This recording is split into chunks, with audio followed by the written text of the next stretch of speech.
hanya dengan Rp15.000 per bulan, Anda telah turut berpartisipasi dalam menyebarkan dakwah bersama Tarbiyah Sunnah. Barakallahu fikum. Bismillahirrahmanirrahim. Assalamualaikum warahmatullahi wabarakatuh. Alhamdulillahilladzi anzala as-sakinata fi qulubil mu'minin liyazdadu imanan ma'a imanihim walillahi junudus samawati wal ard wa kana Allahu aliman hakima. Wa asyhadu an la ilaha illallah wahdahu la syarika lah iqraran bihi wa tauhidan wa asyhadu anna Muhammadan abduhu wa rasuluh sallallahu alaihi wa ala alihi wa ashabihi wa sallama tasliman mazida. Wa ba'd. Para pendengar radio Tarbiyah Sunnah Bandung, juga pendengar radio-radio lain yang ikut gabung, para pemirsa beberapa stasiun TV di mana saja Anda berada, juga para netizen melalui akun manapun di mana saja Anda berada. Alhamdulillah, kita kembali berjumpa untuk melanjutkan kajian kitab Al-Usulul Thalathah. Kita sudah sampai kepada Al-Aslul Thalith atau pokok yang ketiga, dasar yang ketiga yang harus atau wajib kita ketahui. Yang pertama mengenal Allah, yang kedua adalah mengenal agamanya, dan yang ketiga adalah mengenal Nabi kita Muhammad sallallahu alaihi wasallam.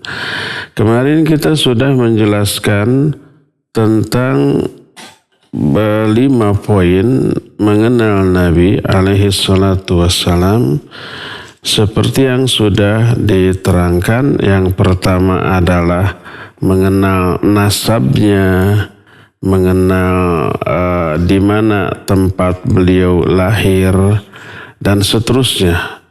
Dan yang keduanya adalah mengenal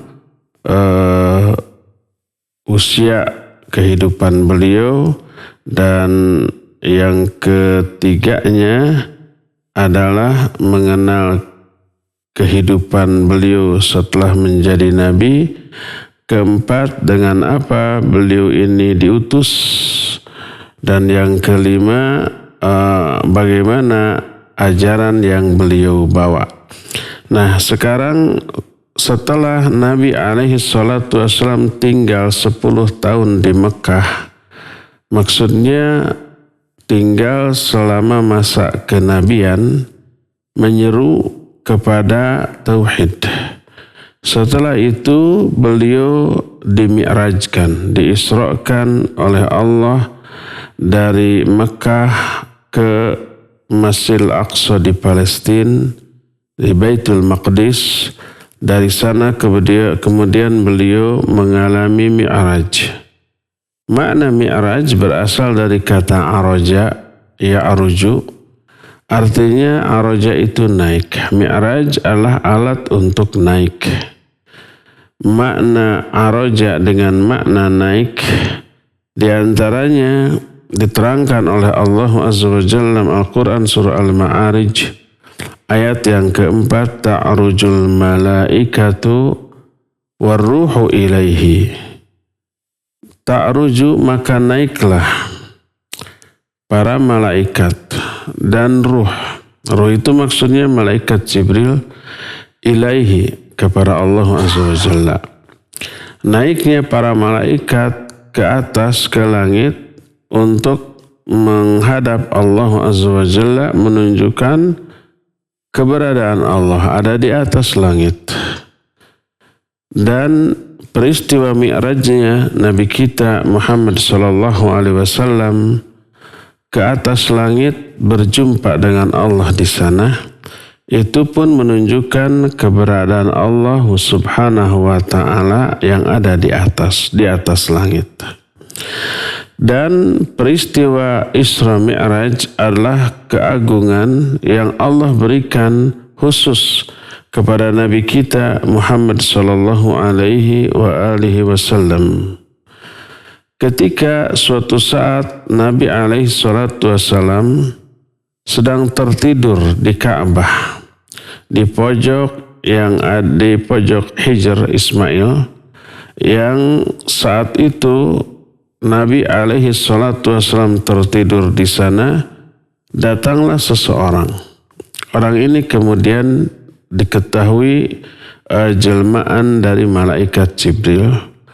Lalu dibedahlah sejak mulai di bawah tenggorokannya sampai ke bawah perutnya. Lalu dikeluarkanlah hatinya. Lalu dipenuhi dengan hikmah dan iman sebagai persiapan untuk menghadapi apa yang akan beliau alami. Dicuci hatinya dengan air zam-zam, lalu diisi dengan hikmah dan iman, lalu dikembalikan lagi seperti semula. Lalu didatangkanlah satu ekor binatang tunggangan yang warnanya putih, lebih kecil daripada kuda, tapi lebih besar daripada himar atau keledai. Lalu diberi nama atau disebut dengan sebutan buraqah. Yang satu kali melangkah itu sejauh mata memandang, hanya sekejap. Nabi alaihi salatu wassalam menunggangi binatang ini dengan disertai oleh malaikat Jibril al-Amin sehingga sampailah di Baitul Maqdis. Sekarang Baitul Maqdis ini dikuasai oleh Zionis Yahudi. Dan saat itu Nabi alaihi salatu wassalam turun di sana di Baitul Maqdis, tepat di titik yang sekarang menjadi Masjidil Aqsa. Beliau turun di sana dan sholat mengimami seluruh nabi dan seluruh rasul. Semua nabi dan rasul sholat di belakang beliau untuk menjelaskan keutamaan dan kemuliaan beliau di atas seluruh nabi, bahwa beliau adalah imam yang diikuti. Lalu seusai sholat beliau dibawa naik oleh malaikat Jibril alaihi salatu wassalam ke langit dunia. Lalu minta dibukakan. Para malaikat penjaga langit dunia itu langit terdekat. Ditanya, man hadza, siapakah ini? Maka dijawab Jibril.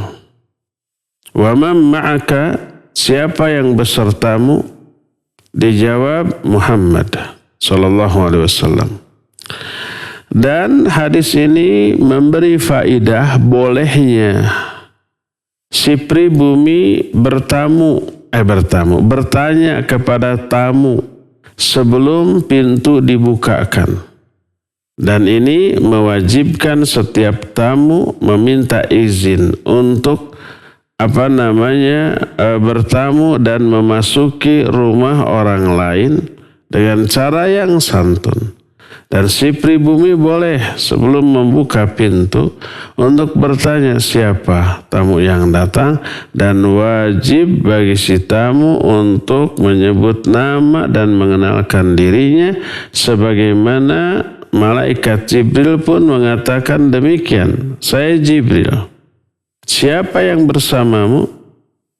Dijawab Muhammad alaihi salatu wassalam.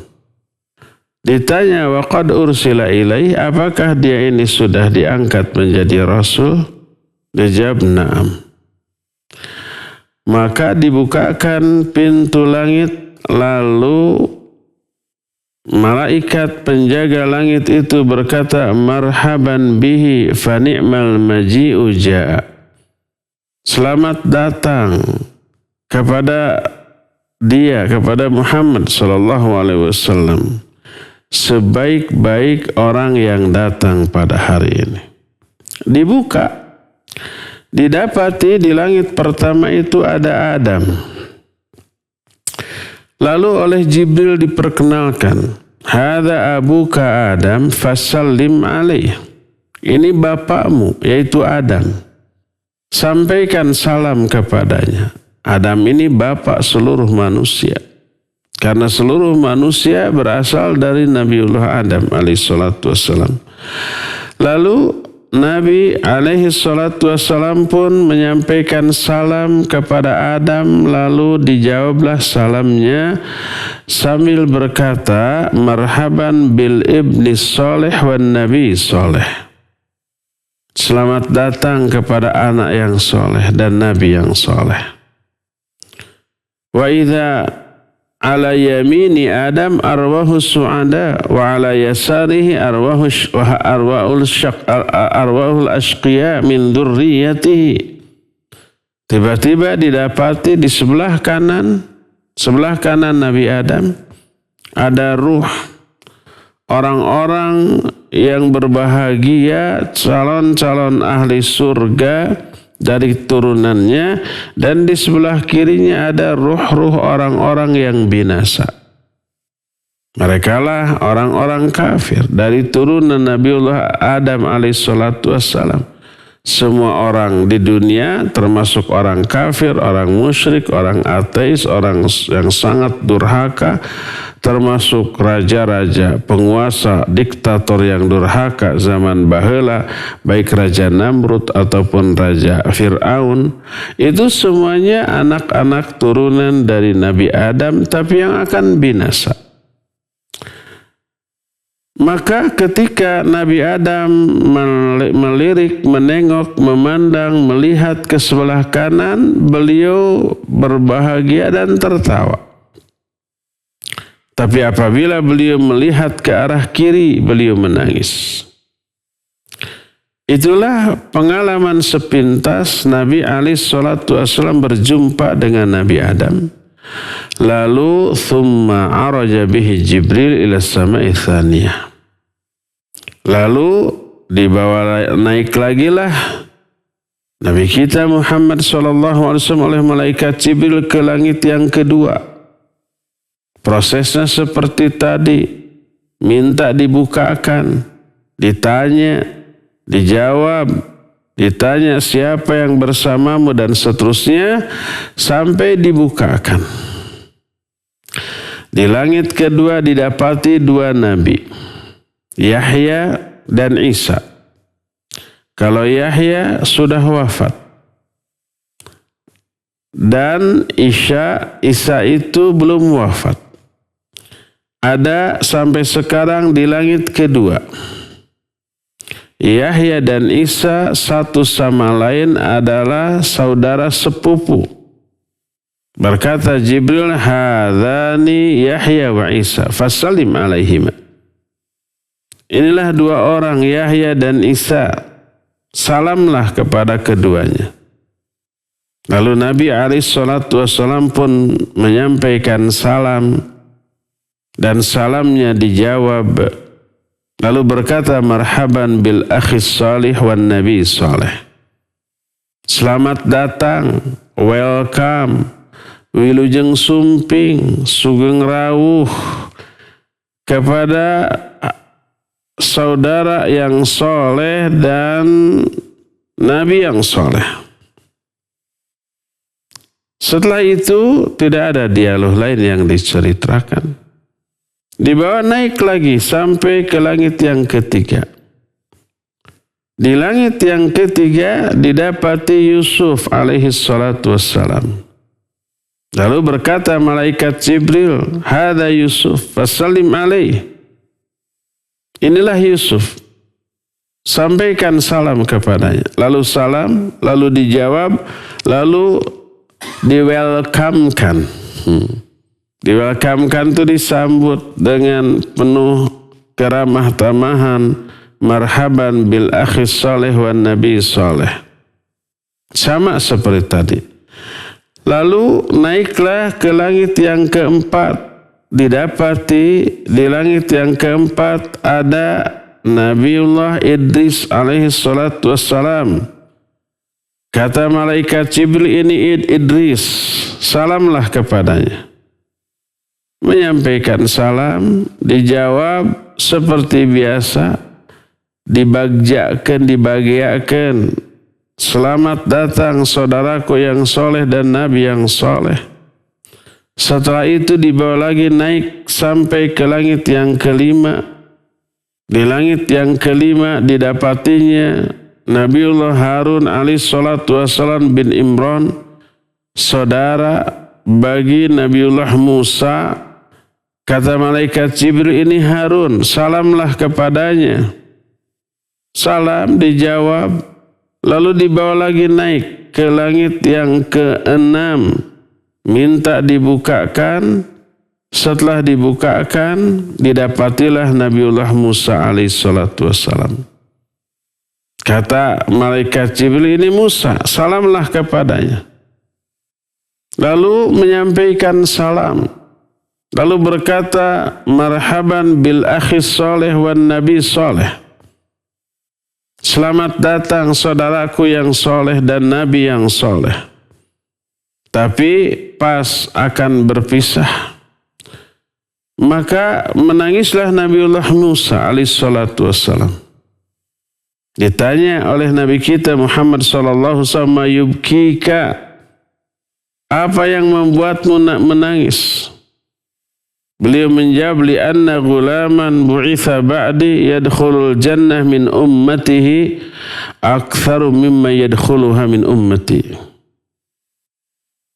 Aku menangis karena ada seorang anak yang diutus setelah aku, tapi yang masuk ke dalam surga dari kalangan umatnya jauh lebih banyak daripada orang-orang yang masuk ke dalam surga di kalangan umatku. Tangisan Nabiullah Musa karena sedih terhadap apa yang luput dari dirinya untuk umatnya berupa keutamaan. Bukan karena hasad, dengki, iri kepada umat Nabi kita Muhammad SAW. Setelah itu kemudian diangkat lagi, dibawa naik ke langit yang ke-7. Didapati di langit yang ke-7 ini ada Nabiullah Ibrahim alaihissalatu wassalam Khalilur Rahman. Maka berkatalah Jibril, hadza abuka Ibrahim, ini bapakmu Ibrahim. Karena Nabi kita Muhammad SAW memang turunan Nabiullah Ibrahim dari sisi dari anaknya Ismail. Nabi Ibrahim punya dua anak, Ismail dan Ishak.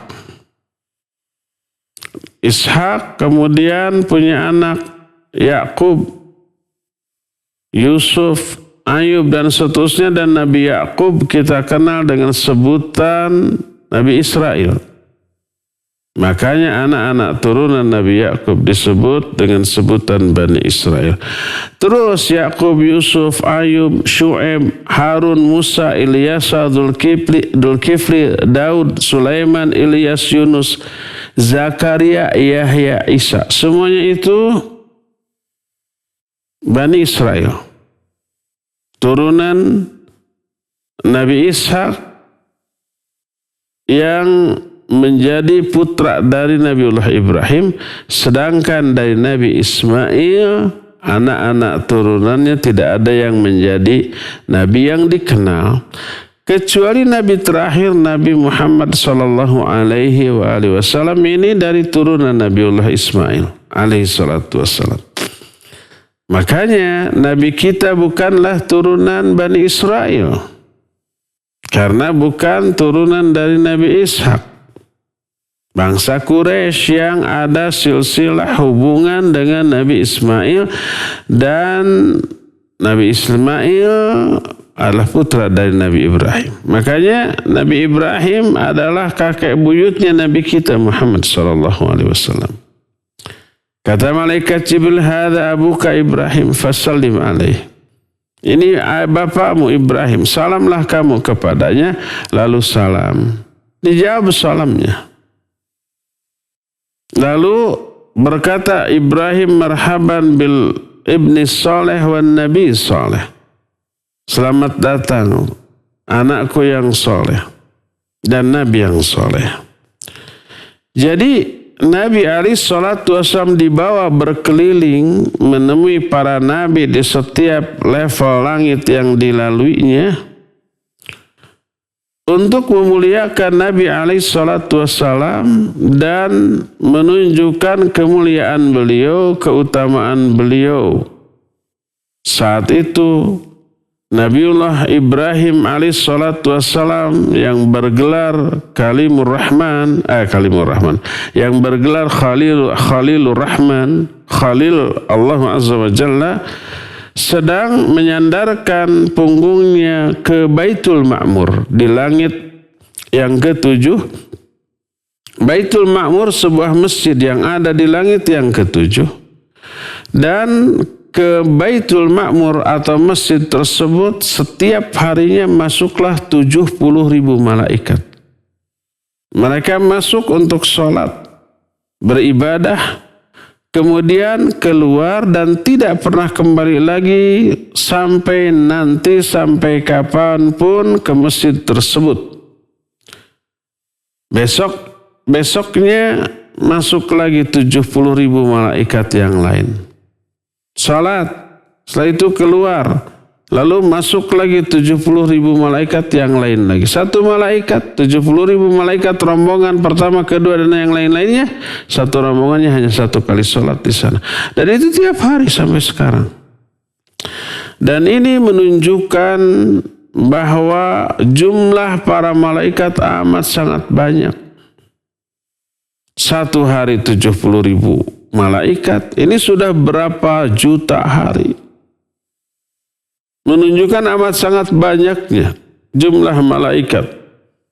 Tidak ada yang bisa menghitung seluruh tentara Allah dari kalangan para malaikat kecuali Allah.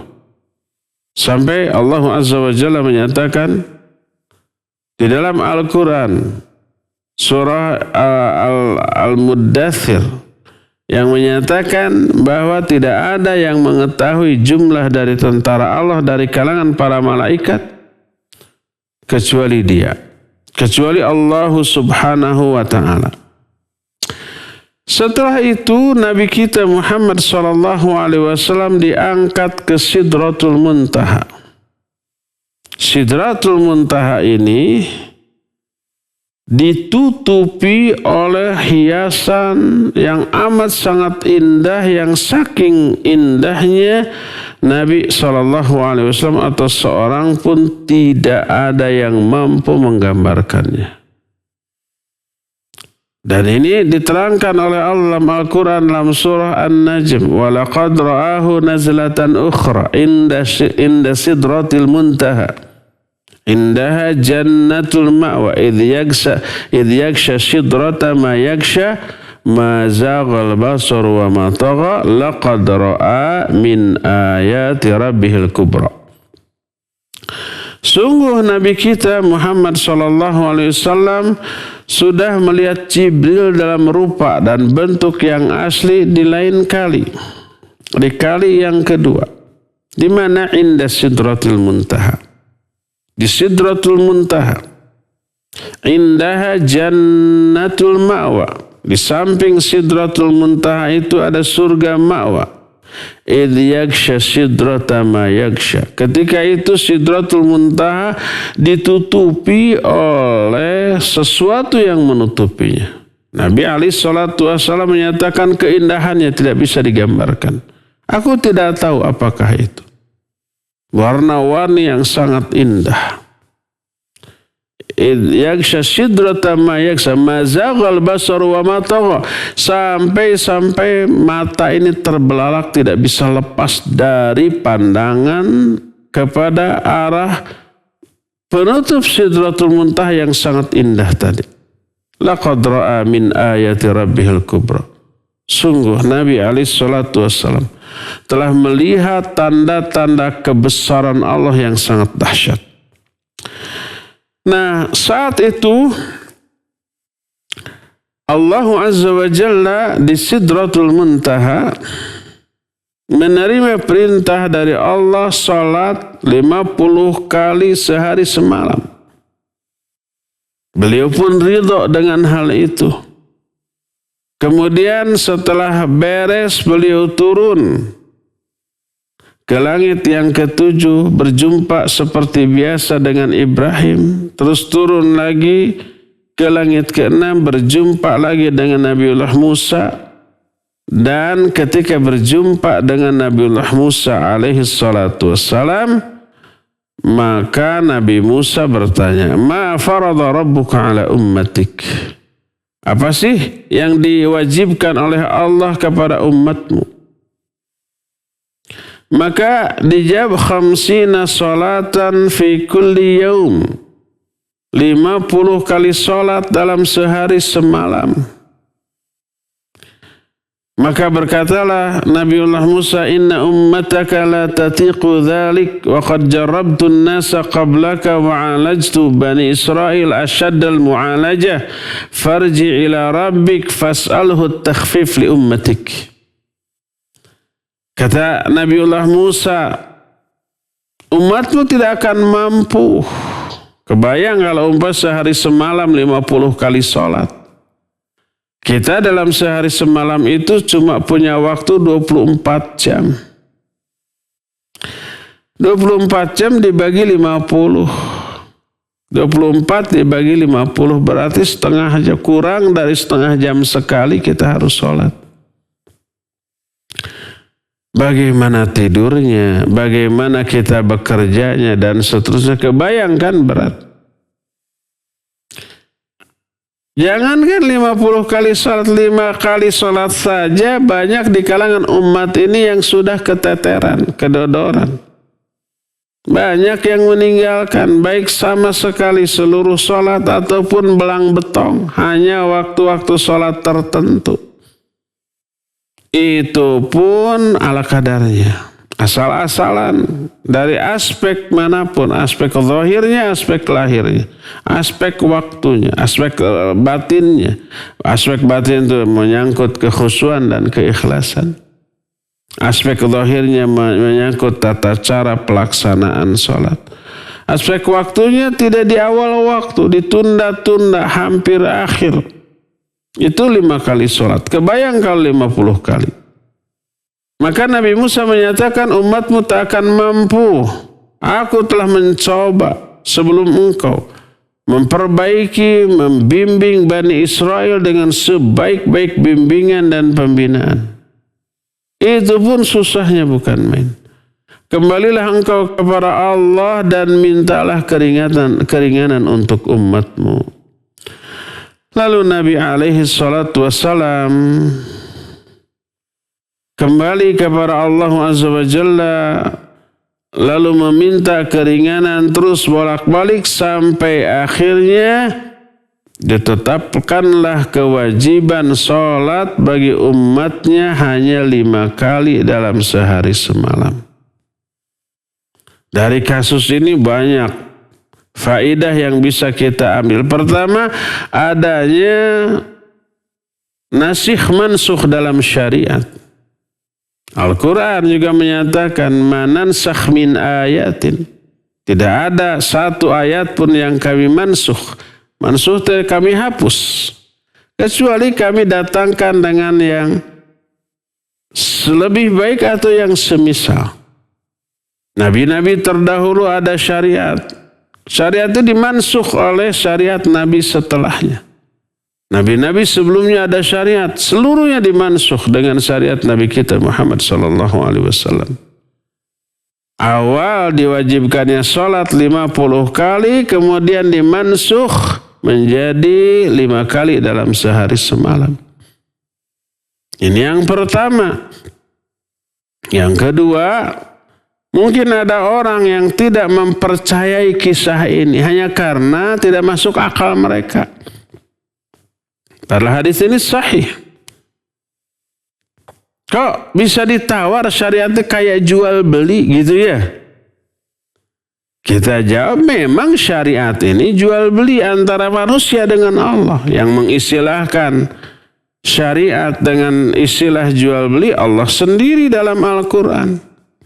Tijaratan lan tabur. Syariat ini adalah jual beli yang tidak ada ruginya. Hal adullukum ala tijaratin tunjikum min adzabin alim. Mau enggak aku tunjukkan kepada kamu kepada satu jual beli, transaksi jual beli, tunjikum min adzabin alim. Tijarah itu jual beli, perdagangan yang bisa menyelamatkan kamu dari api neraka, yaitu tu'minuna billahi wa rasulihi wa tujahiduna fi sabilillah bi amwalikum wa anfusikum. Yaitu kamu iman kepada Allah, kepada Rasulnya, dan jihad dengan harta dan jiwa. Itu jual beli.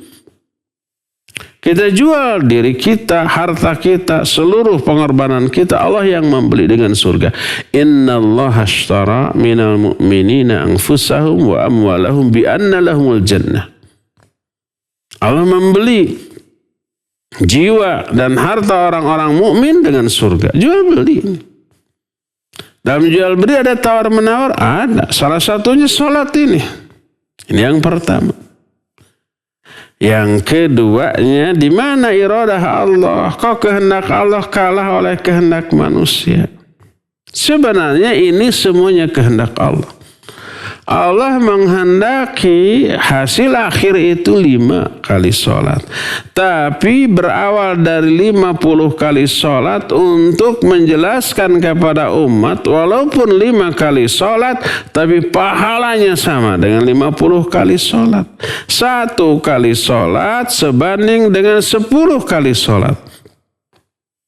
Man jabil hasanah falahu asyru amthaliha. Siapa orang yang melakukan satu kebaikan, maka bagi dia akan diberikan pahala 10 kali lipat. 1 kali sholat sebanding dengan 10 kali sholat. 5 kali sholat sehari semalam sebanding dengan 50 kali sholat dari segi pahala dan keutamaan. Dan ini merupakan busyra sarah lana jami'an. Berita bahagia bagi kita semua. 1 kali sholat sama dengan 10 kali sholat. 5 kali sholat sehari semalam, pahalanya sama dengan 50 kali sholat sehari semalam. Luar biasa. Sebaliknya 1 kali sholat ditinggalkan sama dengan meninggalkan 10 kali sholat dosanya loh. Makanya meninggalkan sholat amat sangat besar dosanya di hadapan Allah Azza wa Jalla. Berdasarkan hal itulah maka salat merupakan satu kewajiban yang luar biasa agungnya. Sampai untuk mewajibkannya Allah tidak menurunkan kewajiban ini melalui malaikat Jibril, tapi langsung dipanggil. Setelah itu Nabi alaihi salatu wassalam diperlihatkan kepada beliau surga, neraka beserta isinya, dan setelah itu beliau turun kembali ke Mekah pada saat belum memasuki waktu subuh. Kemudian beliau melakukan sholat subuh yang pertama kali. Oleh karena itulah maka sholat merupakan kewajiban yang dahsyat. Dari peristiwa Isra Mi'raj ini banyak sekali pelajaran yang kita ambil. Baik pelajaran dari aspek tauhid, akidah, termasuk masalah fiqh.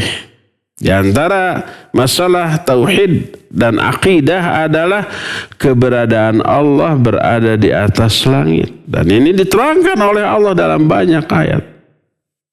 Setelah Allah menyatakan huwallazi khalaqas samawati wal arda fi sittati ayyam tsumma istawa 'alal 'arsy. Dialah Allah yang telah menciptakan langit dan bumi. Pada waktu 6 hari lalu beliau istiwa di atas arsy. Arsy itu di atas langit ke-7. Amintum man fis sama. Apakah kamu merasa aman terhadap Allah yang ada di langit? Seorang sahabat berkata, ya Rasulullah, saya mau membebaskan hamba sahaya, tapi saya bingung yang mana, coba pilihkan. Dites oleh Nabi SAW. Salah seorang hamba sahaya menyatakan, ditanya, Aina Allah, di mana Allah? Dia menjawab, Allahu fis sama, dia ada di langit. Wa man ana, siapa aku? Anta Rasulullah. Kata Nabi SAW, "A'tikha fa innaha mu'minah." Bebaskan dia karena dia mukmin.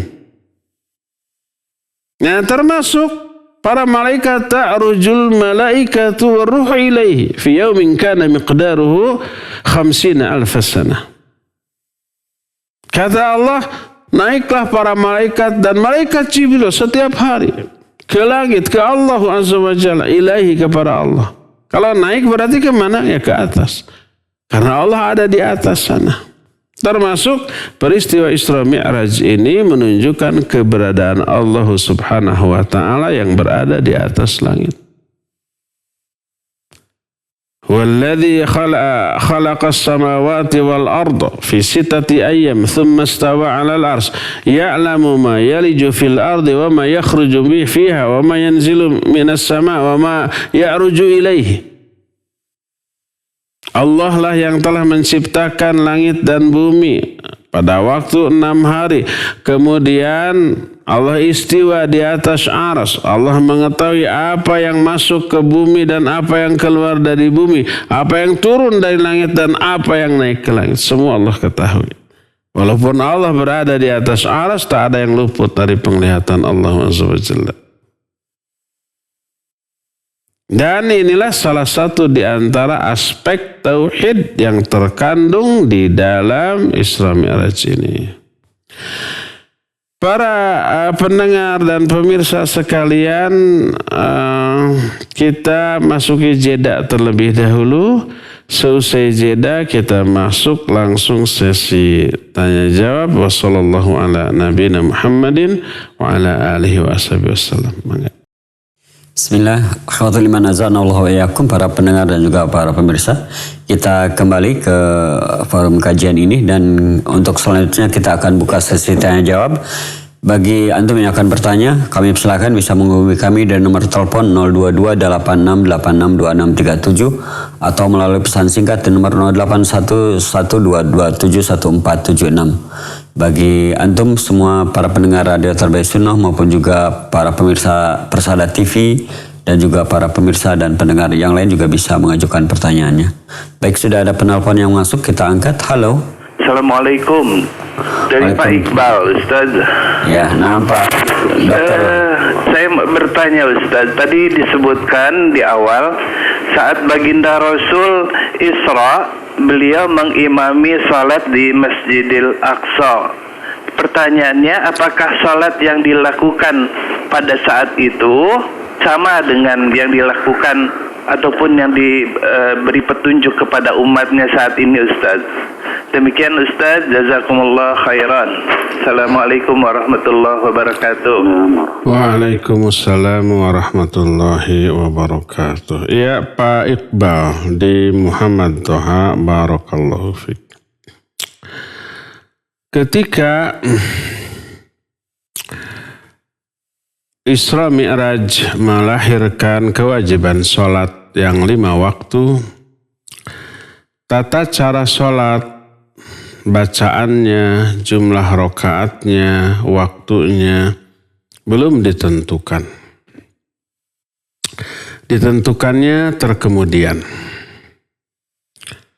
Oleh karena itulah maka tidak didapati keterangan salat Nabi kita Muhammad SAW beserta para nabi semuanya di Masjidil Aqsa. Tidak diterangkan pertama jumlah rakaatnya, yang kedua tata cara salatnya. Apakah persis sama dengan salat kita sekarang? Wallahu a'lam bissawab. Yang jelas mereka salat. Sebab para nabi termasuk nabi kita Muhammad SAW pun sebelum salat ini diwajibkan, beliau juga sudah salat. Ayat yang awal-awal turun, ya ayyuhal muzammil qumil laila illa qalila nisfahu aw inqus minha qalila. Hai orang yang berselimut, itu Nabi alaihissalatu bangkit. Untuk apa? Untuk sholat. Padahal sholat belum diwajibkan. Bagaimana tata cara sholatnya, jumlah rakaatnya, bacaan-bacaannya, wallahu alam, tidak ada keterangan tentang hal ini. Barulah setelah sholat yang 5 waktu ini diwajibkan, baru melalui wahyu yang tidak berupa Al-Quran, yang kemudian menjelma menjadi sunnah tentang tata cara sholat dengan jumlah rakaatnya, juga waktu-waktunya, serta bacaan-bacaannya. Inilah yang menjadi salah satu yang menjadi dalil bahwa sunnah Nabi SAW pun adalah wahyu. Wa ma yantiqu 'anil hawa in huwa illa wahyu yuha. Nabi SAW tidak pernah berbicara dari hawa nafsu, dari ra'yu, dari perasaan. Semua yang dikatakannya itu adalah wahyu yang Allah wahyukan kepadanya. Beliau pun bersabda, utitul Qur'an wa mithlahu ma'ahu. Aku diberi Al-Quran. Al-Quran ini wahyu. Dan diberikan yang seperti Al-Quran. Juga wahyu. Kata Imam Syafi'i maksudnya adalah hadis. Barulah setelah itu turun wahyu tidak dalam bentuk Al-Quran yang menjelaskan tata cara sholat, jumlah rakaatnya, bacaannya, dan waktu-waktunya, dan segala hal yang berkaitan dengan sholat.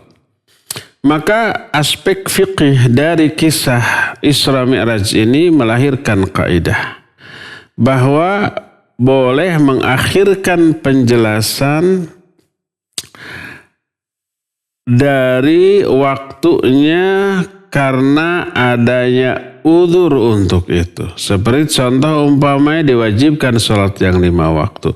Tapi penjelasan bagaimana tata cara pelaksanaan dari sholat itu tidak diturunkan ketika Mi'raj tersebut. Diturunkannya berangsur-angsur melalui wahyu yang diturunkan setelah itu, melalui malaikat Jibril alaihissalatu wassalam, tapi tidak berupa Al-Quran, tapi berupa sunnah Nabi SAW dalam hal sholat. Ya. Demikian, wallahu a'lam bishawab. Silakan lagi.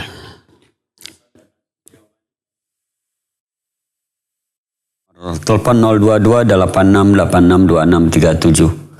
Kami silakan. Baik, sambil menunggu penelpon berikutnya, kita bacakan pertanyaan melalui pesan singkat yang datang dari Pak Uus di Tasik. Pak Ustadz tadi menerangkan adab bertamu. Apakah kalau kita berkunjung ke rumah orang tua atau mertua aturannya sama seperti yang diterangkan tadi? Jazakallah. Iya, wa jazakallahu khaira. Uus di Tasikmalaya. Barakallahu fiik. Iya, kalau bertamu kepada orang tua sendiri, anak sendiri, saudara sendiri, termasuk mertua, ya, maka berbeda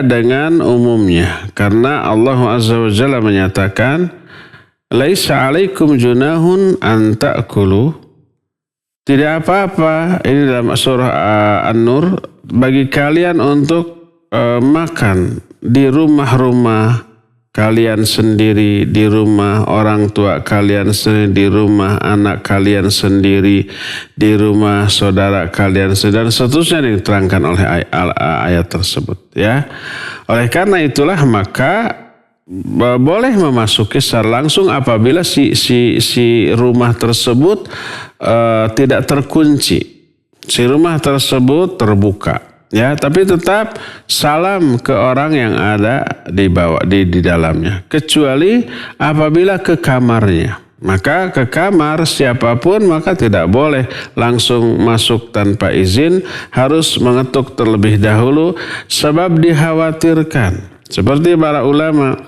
menyatakan, bolehkah seorang ayah memasuki langsung kamar putrinya? Mereka menyatakan, apakah kamu ingin melihat anakmu dalam keadaan tidak menutup aurat? Jadi tidak ada ayat atau hadis yang melarang itu, tetapi demi kemaslahatan. Mungkin saja anak atau putri kita, ya, atau bahkan putra kita di kamarnya itu sedang ganti baju yang masih terbuka seluruh auratnya, langsung kita masuk, bisa menjerit itu, ya. Oleh karena itulah maka tetap adab di sarankan untuk tetap meminta izin walaupun itu adalah anak kita sendiri ataupun orang tua kita sendiri atau adik ataupun kakak ya, kecuali kalau ke kamar istri kita sendiri. Kamar istri kita berarti pastilah kamar kita ya. Wallahu a'lam. Nah, syukuran Ustaz atas jawabannya. Kita kembali mengundang para pendengar juga pemirsa untuk bisa menelpon di nomor 022 8686 2637.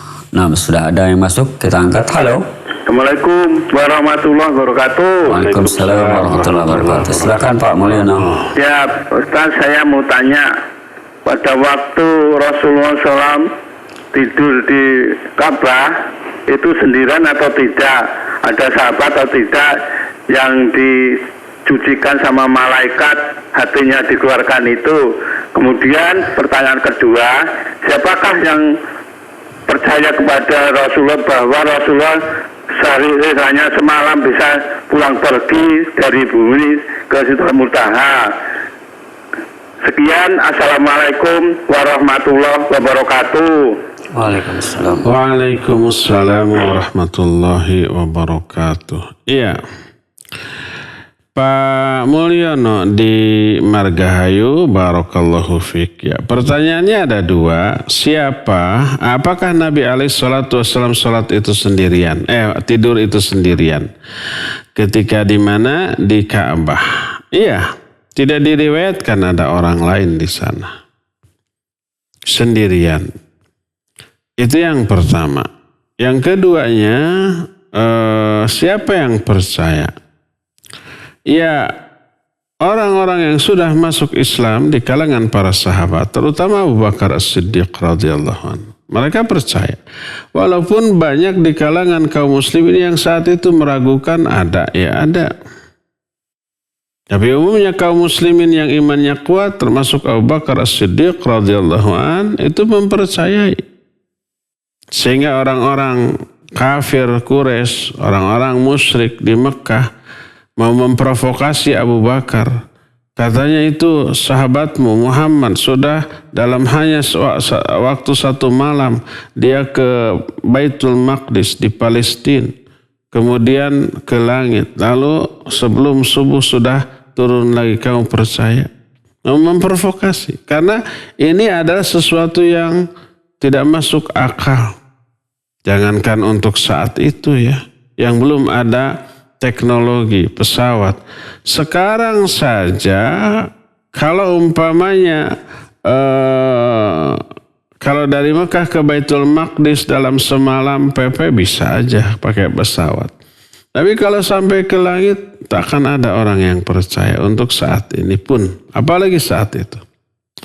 Tapi diprovokasi seperti itu, Abu Bakar menyatakan seandainya dia, yaitu Muhammad SAW, mengalami yang jauh lebih dahsyat daripada itu, saya akan percaya. Inilah keimanan yang tak tergoyahkan dari orang yang sudah terpatri iman yang kuat di dalam hatinya. Jadi mayoritas para sahabat tentu saja percaya.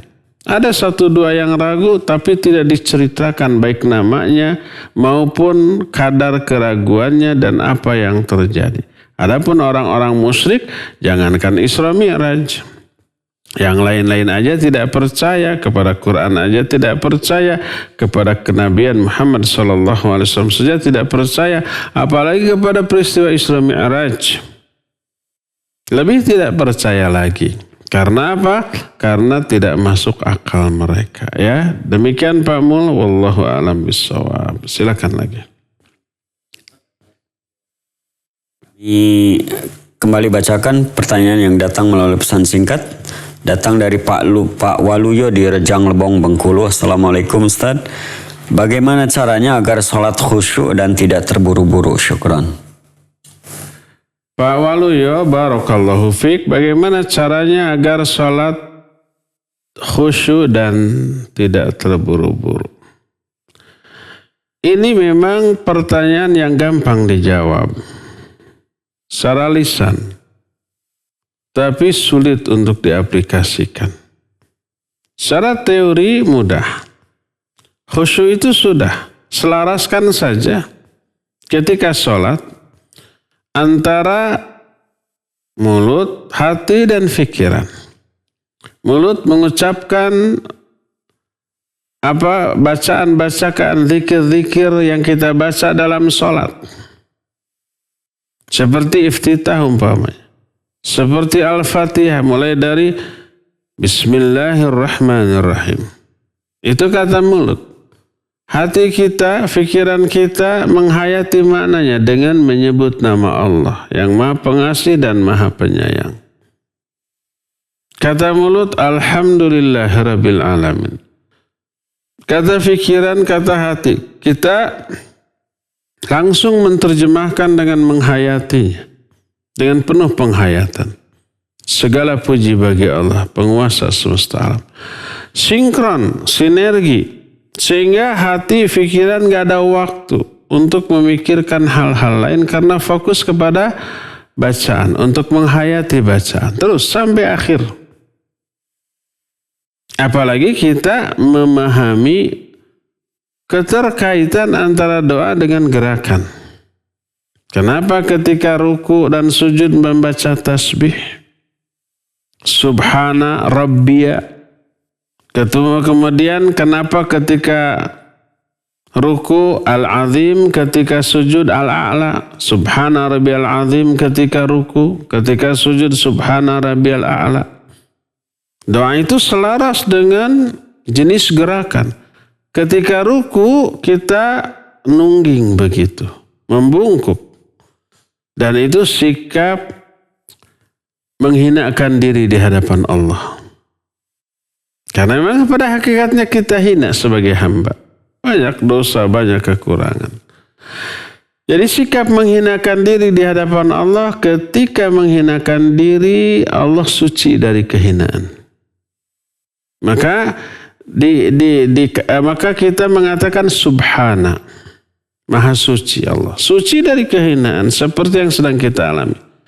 Subhana Rabbiya, Maha suci Rabbku. Kita menghinakan diri, kita sebut Allah yang agung sebagai lawan dari kehinaan. Subhana Rabbiyal Azim, gitu. Maka lebih terhayati lagi. Kita hina, Allah agung, dan Allah suci dari kehinaan. Ketika sujud, kita merendahkan diri di hadapan Allah. Allah suci dari kerendahan.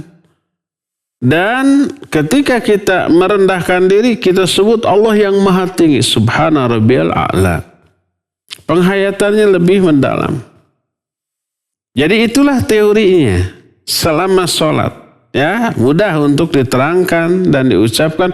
Aplikasinya yang sulit. Dari sinilah maka kita mengharuskan untuk bisa memahami makna bacaan sholat, kita harus mengetahui arti, maksud dari doa yang kita baca dalam sholat agar bisa terhayati. Kalau nggak tahu arti, gimana kita bisa menghayati? Belajar memahami makna dari doa-doa yang kita baca di dalam sholat kita. Jadi itu yang pertama. Tapi memenuhi syarat ini pun tidak menjamin bisa khusyuk. Umpamanya orang Arab atau orang Indonesia, para ustadz, para santri tahu arti dari doa yang kita baca. Tapi apakah para ustadz, para santri, orang-orang yang bisa berbahasa Arab dan mengerti makna bacaan salat pasti bisa khusyuk? Enggak pasti. Karena godaan untuk berpikir masalah dunia begitu besar.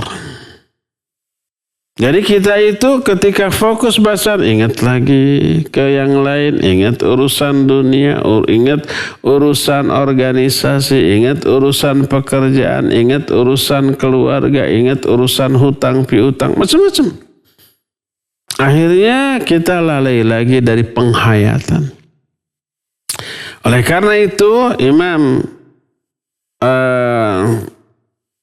Al-Ghazali dalam kitab Ihya Ulumuddin yang kemudian dikukuhkan oleh Imam Ibnu Qudamah Al-Maqdisi dalam kitab Mukhtasar Minhajul Qasidin, kata beliau untuk bisa meraih kekhusyuan itu maka di luar sholat pun harus sudah mulai dikondisikan. Bagaimana caranya? Selalu kaitkanlah hati pikiran kita dengan akhirat walaupun di luar sholat. Ingat alam kubur, ingat alam akhirat, padang mahsyar, hisab, surga, neraka. Sering-sering ingat begitu. Konekkan tuh antara kita selalu dengan akhirat. Banyak menghafalkan Al-Quran, banyak mengkaji ilmu sehingga penjelasan ilmu itu tentang apapun terbayang selalu baik di dalam sholat ataupun di luar sholat. Karena kita sering berpikir tentang akhirat, tentang alam kubur, tentang kiamat, tentang kekuasaan Allah di luar sholat, maka pas masuk sholat langsung connect. Tidak ngehang dulu gitu, tidak loading dulu gitu. Oleh karena itulah maka di luar sholat, kondisikan hati dan pikiran kita, jiwa kita untuk selalu terkait kepada kekuasaan Allah. Ya, dan putuskan semaksimal yang kita bisa ingatan kita dari dunia, kecuali hanya sekedarnya, hanya seperlunya.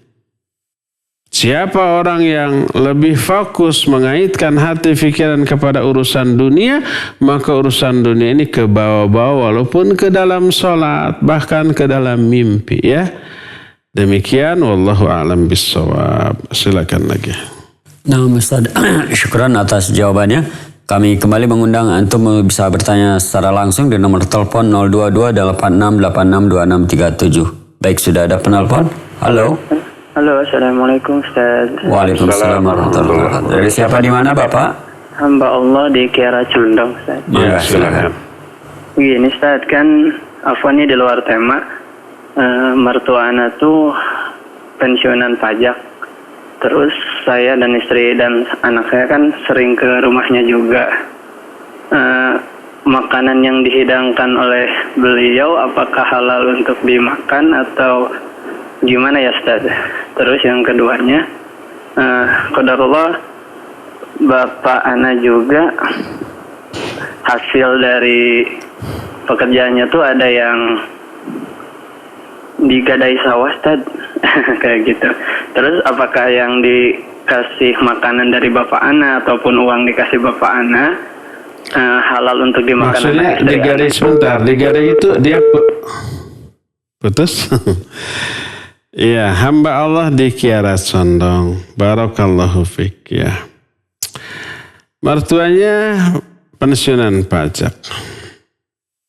Bagaimana kalau mertua itu ngasih uang, ngasih makanan, ngirim, atau kita bertamu lalu dikasih, pastilah disuguhi. Disuruh makan, disuruh minimalnya ngaleut gitu ya, dikasih kue makanan, cucunya juga atau anak-anak kita gitu. Barakallahu fiik, pajak haram dalam Islam. Tapi gimana kalau kita sehari-hari kan tidak bisa lepas dari pajak. Motor, mobil ya, rumah, tanah kan ada PBB itu. PBB itu Persatuan Pajak Bumi dan Bangunan. Apakah harus dibayar? Bayar. Bukan karena halal terhadap hal itu, tapi untuk menghindarkan madarat yang lebih besar. Ya, kalau nggak dibayar, kita bisa-bisa pas ada razia motor mobil kita ditilang nanti ya. Kemudian nggak bisa diperpanjang nanti. Susah kalau umpamanya kita buka restoran, perusahaan bayar pajak, kalau enggak dipidana sebagai orang yang menggelapkan pajak dan seterusnya, bayar. Nah, orang yang memunguti pajak maka dia terancam dengan ancaman dahsyat neraka dan haram hukumnya. Innallaha idza harrama syai'an harrama thamanah. Allah kalau mengharamkan sesuatu, pekerjaan haram pula hasil dari pekerjaan tersebut. Nah sekarang kalau umpamanya seorang anak, orang tuanya mungkin pekerja di bank atau pekerja pajak, bagaimana kalau hasil orang tua itu campur, ada yang halal, ada yang haram, ambil dan diniatkan mengambil yang halalnya. Kalau campur. Kalau sekarang murni, tidak ada pekerjaan lain kecuali yang haram, maka pertama, kalau mampu mandiri, mandirilah. Tapi kalau enggak mampu, karena belum bekerja, apalagi aturan tidak membolehkan pelajar umpama bekerja. Mungkin ada di sebuah negara ya. Di negara kita bebas, anak SD pun mau dagang boleh saja. Nah, kalau umpamanya tidak ada penghasilan lain, maka ambil seperlunya. Sesuai dengan kebutuhan pokok kita dan tidak berlebih-lebihan. Dan tetaplah mencari cara untuk bisa memperoleh rezeki dari tangan sendiri yang halal. Ya. Nah sekarang kalau umpamanya ada orang lain, baik ayah kita, orang tua kita, mertua atau orang lain, kawan kerja di bank atau sebagai rentenir, lalu ngirim hadiah kepada kita, baik uang ataupun barang ataupun makanan, bagaimana?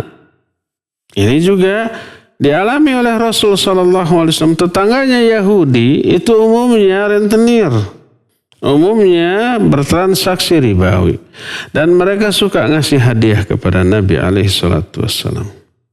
Oleh Nabi SAW diterima dan dimakan karena statusnya hadiah.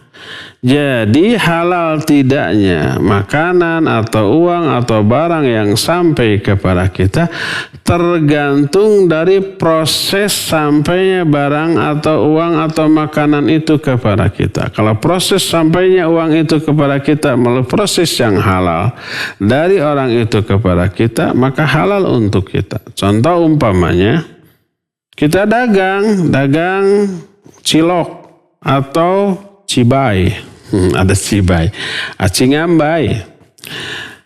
Kemudian datang pegawai bank yang murni hasilnya dari bank, atau rentenir beli cilok kita, beli cireng kita, beli cibai kita. Kita tahu dia itu penghasilannya haram. Apakah kita tolak? Enggak, saya enggak mau bertransaksi dengan orang yang haram ininya penghasil. Apakah begitu? Enggak. Boleh. Karena apa? Sampainya uang dia ke kita melalui proses yang halal, yaitu jual beli. Cilok itu haram bagi dia karena dia membeli dengan uang yang haram. Tapi uang yang kita terima dari dia halal karena prosesnya halal. Proses apa? Jual beli antara kita dengan dia. Begitu juga kalau umpamanya dia bukan melalui jual beli, tapi dia memberi hadiah kepada kita. Dan hadiah itu tidak ada hubungan dengan kita nyimpen uang di dia, enggak. Dia umpama pekerja bank, kemudian ngasih hadiah kepada kita karena kawan dekat umpamanya. Atau kita pernah menolong anak dia, umpamanya anaknya kita bimbing, kemudian sukses meraih nilai tertinggi di sekolahnya, ngasih hadiah atau bayar uang kursus, uang privat kepada kita. Proses sampainya uang itu ke kita adalah melalui proses jual jasa, boleh. Jadi kalau itu berupa hadiah, berupa umpamanya proses jual beli yang tidak mengandung unsur riba, itu semua prosesnya halal, maka boleh kita makan, boleh kita konsumsi. Karena apa? Karena proses sampainya uang atau makanan itu kepada kita melalui proses yang dihalalkan secara syariat, baik jual beli ataupun hadiah menghadiahi, ya. Demikian, wallahu a'lam bishawab. Cukup ya sampai di sini. Mohon maaf banyak pertanyaan, telepon juga dari tadi nyala terus. SMS juga mungkin banyak yang masuk, tapi waktu yang kita miliki terbatas. Insyaallah kita akan sambung di hari Senin yang akan datang. Nanti insyaallah jam 8 kita jumpa lagi dalam kajian kitab Ad-Da'wah Dawa. Wa sallallahu ala nabiyina Muhammadin wa ala alihi wa ashabihi wasallam. Wassalamualaikum warahmatullahi wabarakatuh.